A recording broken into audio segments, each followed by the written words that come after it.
Hey, what's up? Yeah, Ish here. How you doing? Um, Still sporting my guitar music emporium shirt from Boston area, Lexington, actually. In my other video, I talked about buying a guitar over there. It's pretty cool. Great people. Ian, what's up? Maybe I'll link this one too. Anyways, I'm working with a student, improvising, and if you watch my other series on scales and whatnot, that's part of the approach I usually take.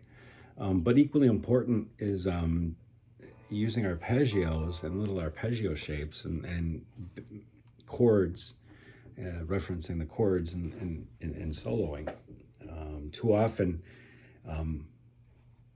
I'll just talk about myself, I guess. Too often I used to just play scales, and that's well and fine, but that's part of it. But being able to hit the right arpeggio or melody, utilizing your arpeggios, is really a tasty way to be more melodic with your playing. You see a lot of tricks and blah, blah, blah, blah, blah. I don't know. It's just noodling or letting your fingers decide what you're playing instead of using a melody or being more melodic. So how do you do that? To me, what I found is the easiest is to reference your chord shapes, and there are arpeggios within them, or at least the first 5 notes of your scale that you want to use with that chord. It's a little bit. I won't talk about what kind of approach that is because it might scare some of you off, but really that's more of a jazzy way of thinking in some respects, because a lot of jazz guys are playing to the chord that's going on or to the harmony that's going on at the given time of a tune. So let me show you this, and my bad because I don't know how to add these on to a video, but so I made this. This is a little video chart, and you could take little screenshots of this, I think. Hopefully it makes some sense, but these are my scribblings. So on there are the shapes that I'm going to be dealing with in this video. So maybe take a screenshot, enlarge it, or make your own that you can reference for this. So the track that you're going to be using, the jam track, is called Mellow. This is a mouthful. Mellow Soulful Ballad Guitar Backing Track Jam in A. I thought I had long titles to my videos. This is an awesome jam track. I can't talk enough about these guys, or this guy who runs this elevated jam track. But I'll put a link to it in the video. Maybe I'll even buy this, and you can buy this from this guy, and I think that it'd be a great way to support him. There's a Patreon page, and I would recommend donating because it's hard to do this stuff, just for the love of it is one thing, but you got to eat, right? So anyways, this person, I think it's a guy who makes these jam tracks. Here's one of the reasons I like him, is because you can see the chord that's playing at the time, and that's extremely important. He also puts some scale shapes in there that he recommends, and that's cool. Yeah, I'm sure he's got some teaching videos of his own, but this is mine. My teaching video. All right, so let's go. Oh shoot, hold on, So let's go over the chords. You can see the chords that he has. It's basically in the key of A. So you have A, that's your 1 chord. Your D, that's your 4 chord. Your F sharp minor, that's your 6 chord.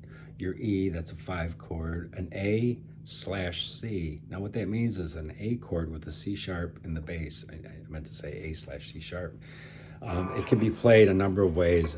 Make an A chord like this, your old-fashioned way, and put your 3rd finger here on the C sharp on the A string. That's what that chord is. Very beautiful. It's used for making a bass line move or do what you want it to do. And then it goes to a D chord. Now watch this bass line. It's cool in the song. E, C sharp. Then the next chord is D. You could go to this chord. And then F sharp minor. The next line is F sharp minor, E, which is your, like I said, your 5, your A, D, F sharp, E, D. The only other oddball chord that comes in there is a B minor 7. You can play that on this, and then let's use this shape right here. So what are the shapes I'm talking about? Well, a nice place to play this in the key of A and put your melodies would be, you could use your pentatonic, and I will do that against this video, but into this video. Any of those licks will work and they'll sound really good, and I'll throw that in there. But if you want to get some melodic melodies, real pretty melodies, let's check out some of these chords up here. An A chord exists up here. My first finger is on the 9th fret, barred on the bottom 3 strings. Or actually, for our all intents and purposes, we could bar anywhere and to create a couple different chords, and I'll show you. So here's an A. Your pinky is on the 12th fret of the A string. 3rd finger is on the 11th fret of the D string. Your first finger is covering the G and the bottom E string on the 9th fret, and then your second finger is on the 10th fret. That's the A note of your, let me turn this down a little bit. That's the A note of your chord. There's also an A underneath your pinky. So that's the first chord. Now what do you do for the D? If you use your 3rd finger as a guide, slide up 1 fret, then move that 2nd finger up 1 string. Now you have your D shape, playing from the 4th string down. So there's your D. If we want to get that F sharp minor, we could play an F sharp minor 7th or an F sharp minor. I prefer the 7th. But if we want just an F sharp minor, add your pinky to the 11th fret of the G string and keep your first finger barred across like the bottom 5 strings from your A string down. There's your bass note. So with all the bass notes involved, here's your A, here's your D, and there's your F sharp. Now the next chord over here comes to an E. Now instead of shifting all the way 2 frets, and you could think that way, but let's not, because the soloing or the playing that we're going to be doing is really the melody we're going to play on the bottom 4 strings. Think of this as an E bar chord. It's on the 7th fret. Theoretically, we should all know that, right?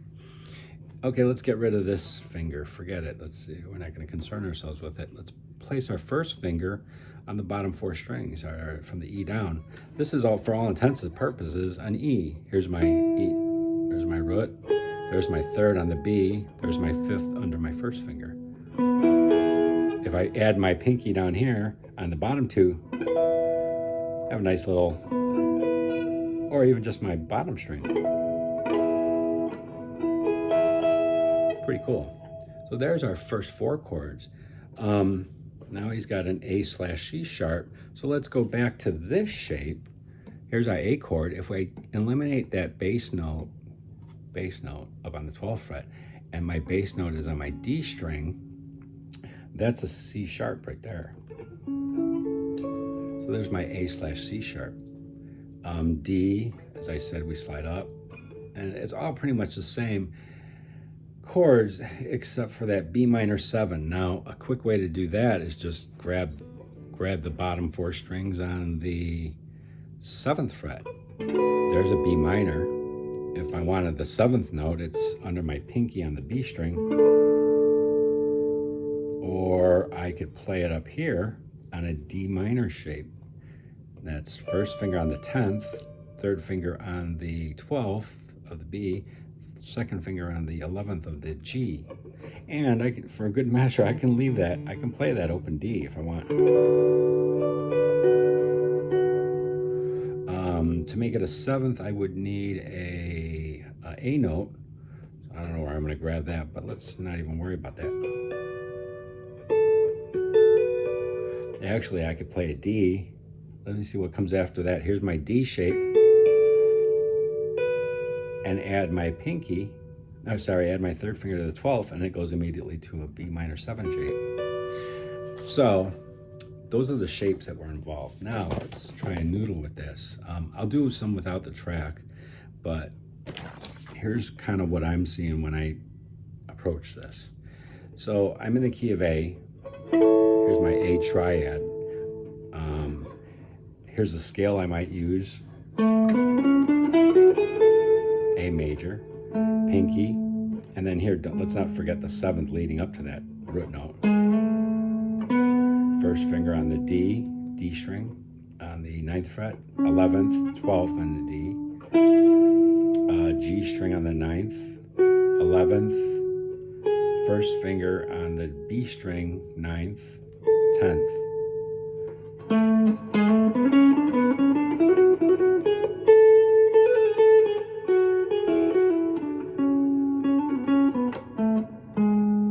Leading to the root note.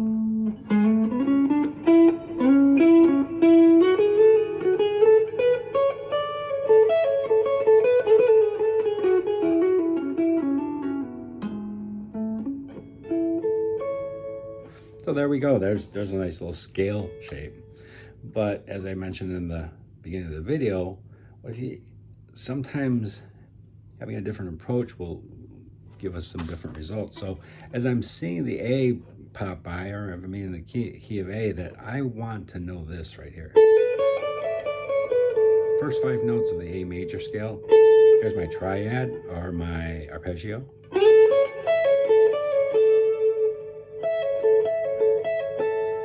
Let's just play all those little arpeggios. Here's the D. I could throw this in there too. F sharp minor, 7. Even just a F sharp minor. There's my F sharp minor.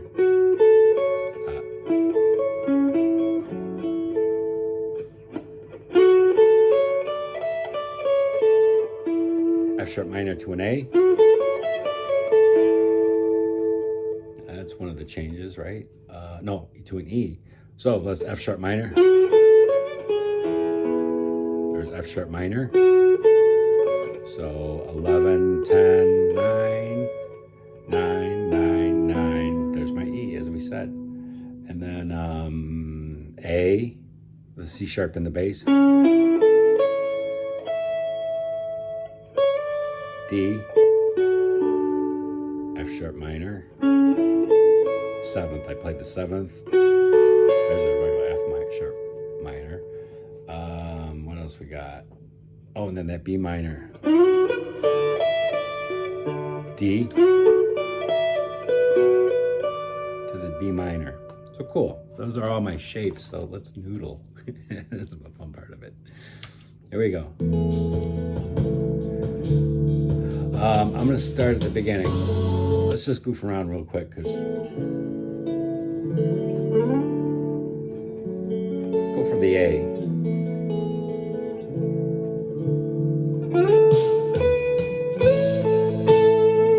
There's A.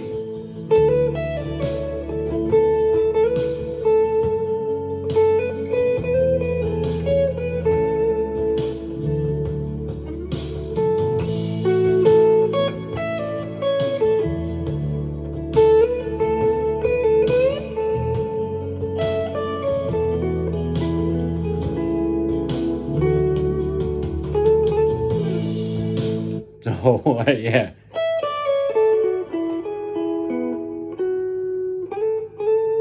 Nice little melody.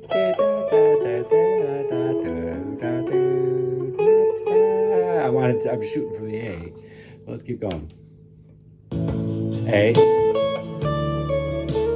B. F sharp minor. So here's the change that just went by. It's going to go F sharp minor, hang on, F sharp minor, E, C, D, E, A, D. Let's play to that. Hang on. I'm going to go for the 3rd of F.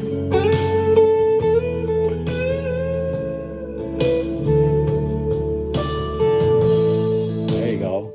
There's a nice little phrase there. What's this? Here we go.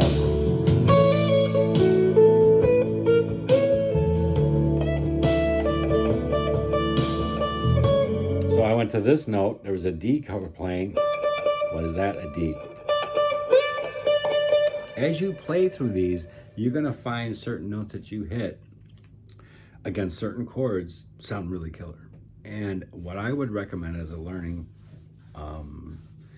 learning exercise is what is it that you're doing, and more often than not, you'll start to identify what you like in your to hear, and that's important because it gives you something to shoot for. It gives you notes to shoot for, and that's what you're trying to get into your musical ear to hear. I want to hear this note against that chord, and the sooner you can do that, the more you can do that, the better you can do that, the better of a guitar player, musician you'll be. Okay, this video's okay. We got 15 minutes. Hang on, let me just jam for a little bit.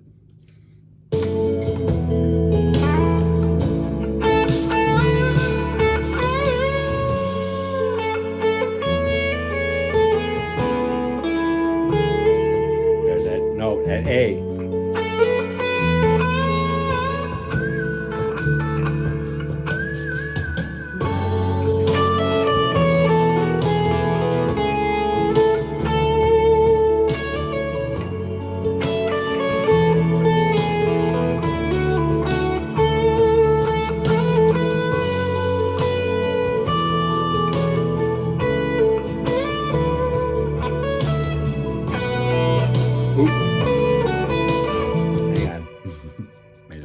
Let's rewind the tape for this. Hang on, because there's a money chord here. When you heard it and I heard it, and I missed it. Duh. We're talking about that B minor. When you hear it, it really pops.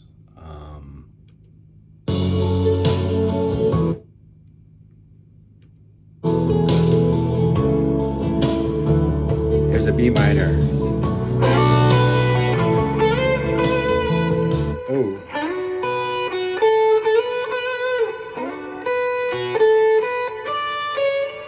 Oh, there's a nice one. I just slid it to the 7th fret. It's like an emergency go-to moment. And remember I said the B minor occurs here. So I'm going to play like maybe the bottom 2 strings, a double step.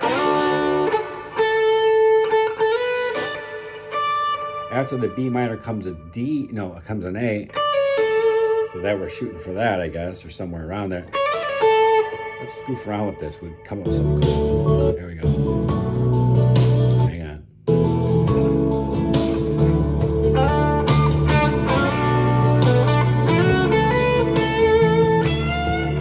Okay,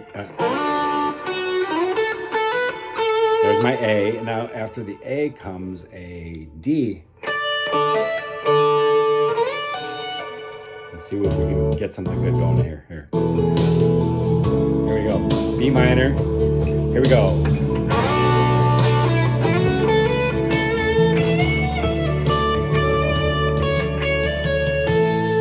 There we go, and we ended on the A.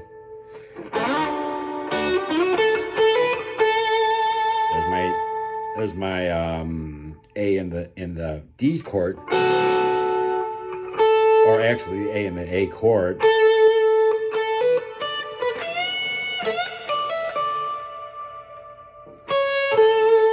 So that's the D. It's that D chord. Try it again. D.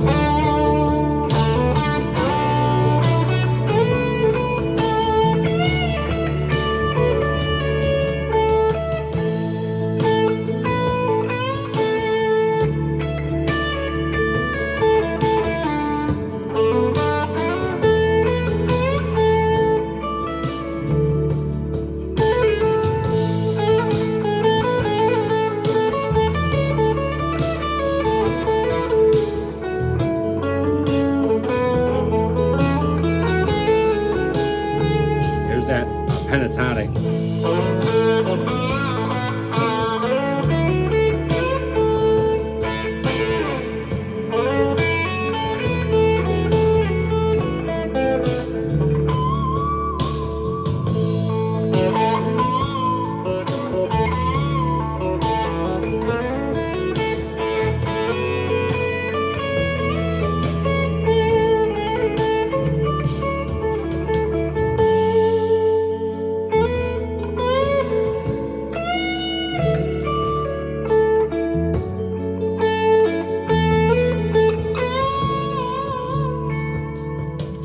Yeah, find those notes that you like to bend and store them up here. I mean, I kind of know where they're at. I know what I'm shooting for. But that was a lot of long times when I hit the wrong notes. So, I've been doing this a long time. And this is a great way to do it, because in the privacy of your own bedroom, you can play along with jam tracks, screw up, and nobody knows. Nobody throws drumsticks at you. It's happened to me. It's a hell of a way to learn. But I would recommend just hitting these jam tracks. And this is a great one. These guys can't say enough good stuff about them. Play to this, and when you're playing the notes, think melody. Try and get away from all this stuff. I used to do it too, man. It was just whatever. I watch people do that. I'm like, and if it doesn't go anywhere, it's not musical. If it's just blah, blah, blah, oh, stop. I've done it many times myself, and that's, I mean, growing out of this will help you grow out of that, or, expand upon that, and to follow the melodies in your ears. Best advice. All right, have a good day. Hopefully that helped. And me explaining the shapes. Just write them down and memorize them, and use that as a launch point. All right, take care. Have fun. Keep jamming. Bye.